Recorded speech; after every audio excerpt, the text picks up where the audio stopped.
From 17 once again, introducing you to my Halo 4 Legendary Difficulty video walkthrough. This is the second section to Shutdown, and we're once again pressing buttons and riding on this lovely bridge to get further into this. I'm not quite sure where we are. Like, the storylines on these games pass me by so frequently. All I know is that you're going to shoot a lot of people, you're going to press a few buttons, and it's all going to look very nice. But in the previous video I was talking about Total Recall, so I'm going to continue my tangent on that. And if you're just here for the walkthrough, it might be best to either mute it or, unfortunately, listen to me rattle on, because my commentary style means that I speak for the full duration of the video.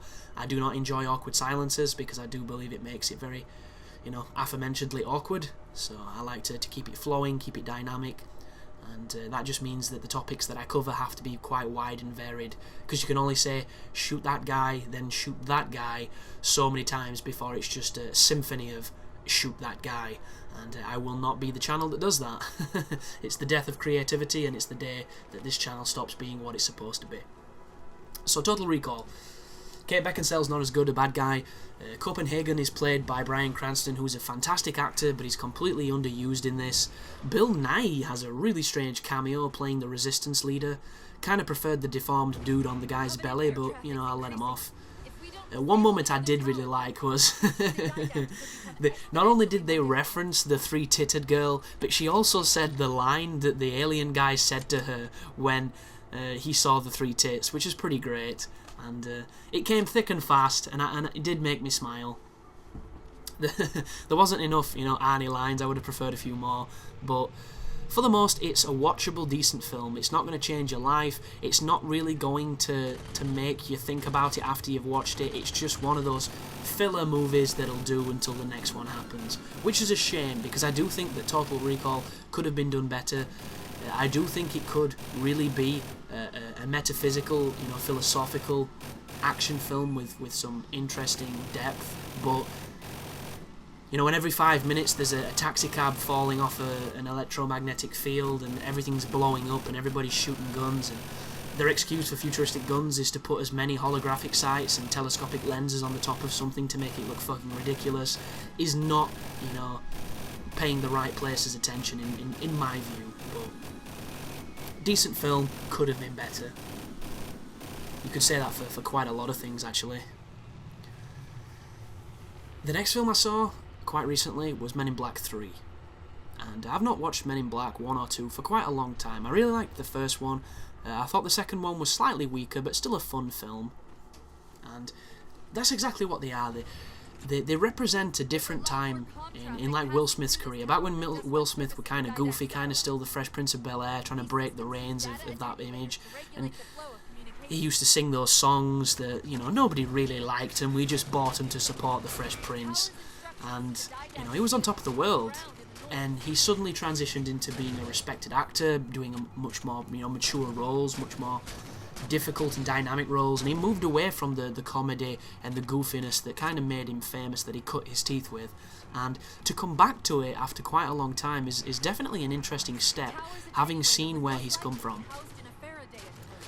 And this bit on the game is a pain in the ass, because these watchers, or these flying dudes, or whatever the hell they are, there's a shit ton of them in this opening section, and they're surprisingly damaging when they all focus fire, so be very careful with them.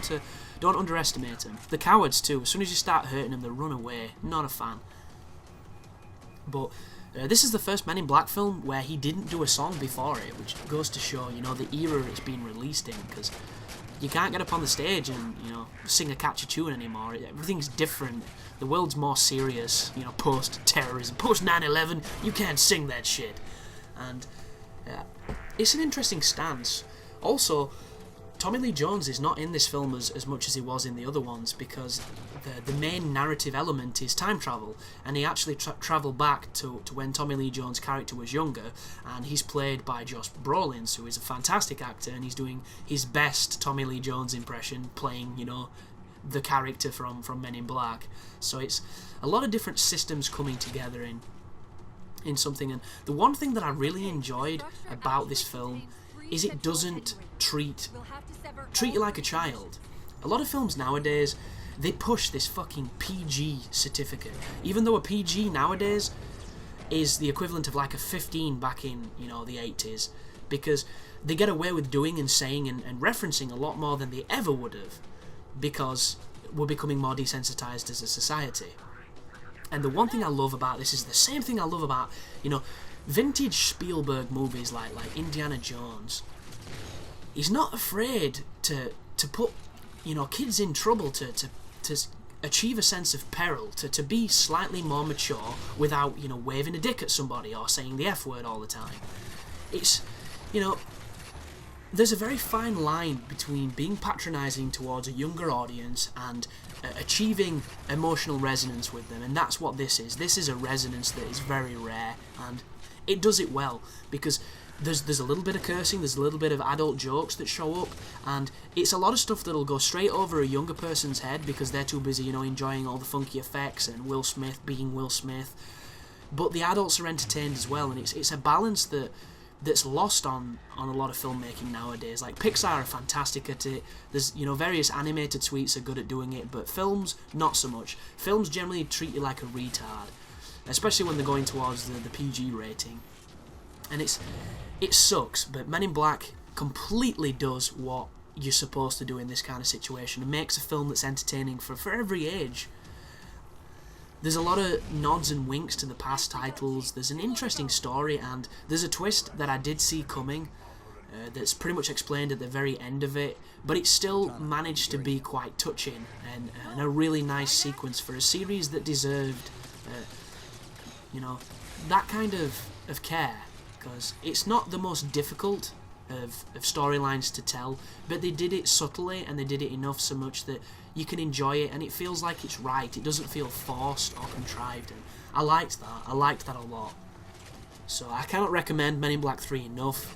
Even if you're fatigued on Men in Black films or Will Smith in general, it's just a fun film, and there's not enough fun films anymore, which sucks. And then the most recent film I watched was Ted, which rounds up my little film discussion, because on the next level there might be a couple of things to talk about. There's, you know, not just shoot everyone in the face a lot. And I should probably give you the little history lesson that I usually do when I speak about something like this. I was a big fan of Family Guy when it first came out. Then it got cancelled.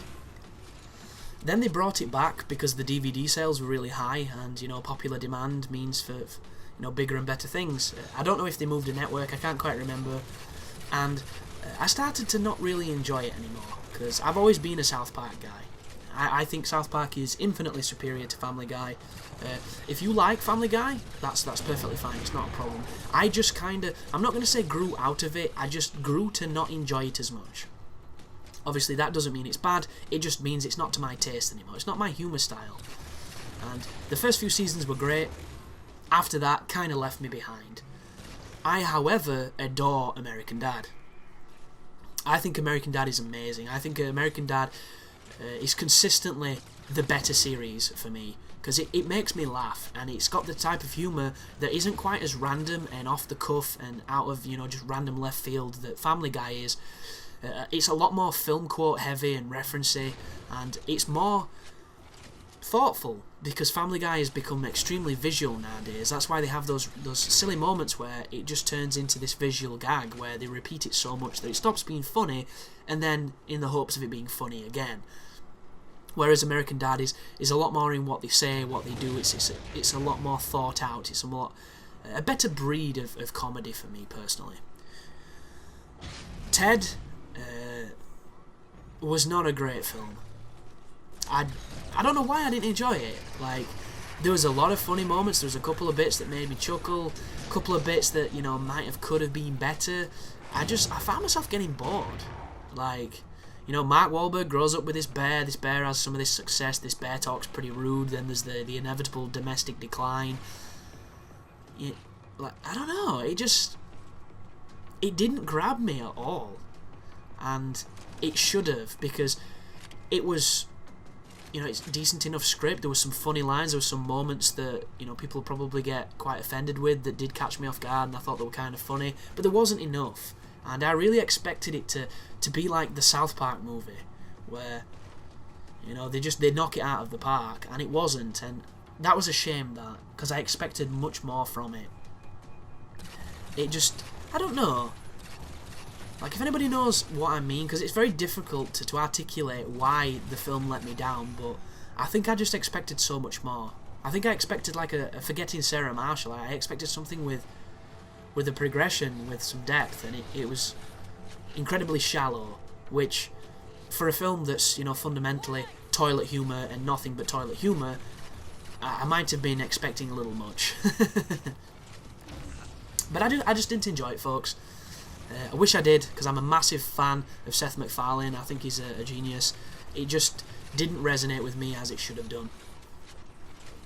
But that pretty much sums up my movie discussion.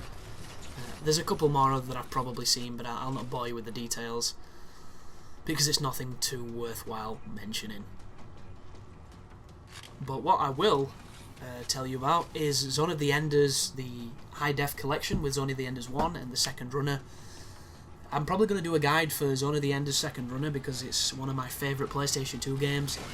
I'm a little bit disappointed about that, because when I played it at the convention, the first thing I noticed was the frame rate was horrific.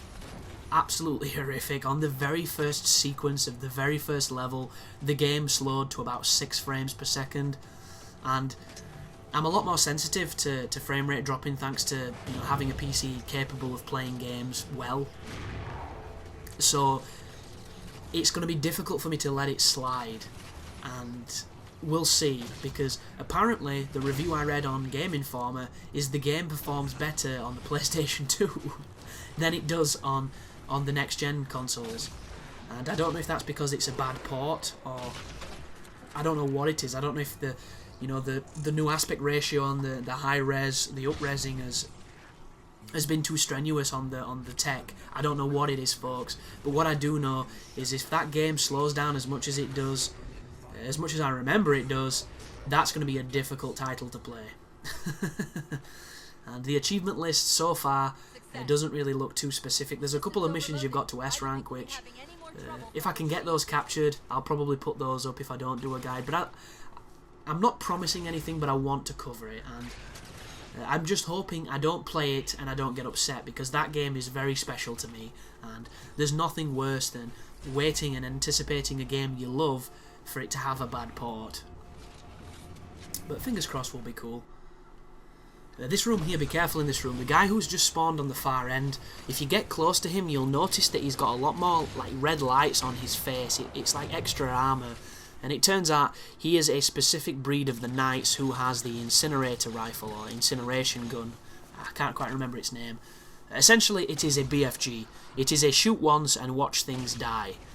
If you hit them, you've got to hit them. And luckily enough, when he's close, sometimes he doesn't quite know whether to melee you or shoot you, so I managed to shotgun him, take him out, and swap my weapon out for that incinerator rifle. And it's one of those guns where it does have splash, so kind of treat it like a boom shot. If you can get a couple of people together, you'll probably get a multi-kill. If you can't, just make sure you hit and take out whichever's the heaviest and hardest to kill. That is the strategy that will help you win. That is the winning strategy. And then the rest of this video now involves me flying to another column in the sky, which I've got to give kudos to the Halo universe. I'm not entirely sure why everything floats. I'm not entirely sure what everything does, but it looks visually very nice. And I don't think you can argue that. There's just something cool about a bunch of floating, almost, you know, symbolic pillars. They look pretty cool. But Cortana's going to do some talking, and I'm going to follow a waypoint, and then the video is probably going to end, folks. So I'm struggling with topics at this moment in time because there's not too much to speak about, and the game isn't throwing me with situations that need much discussing. So I'm just going to do a replay and I'm going to sign off. So thanks for watching, and you take care now.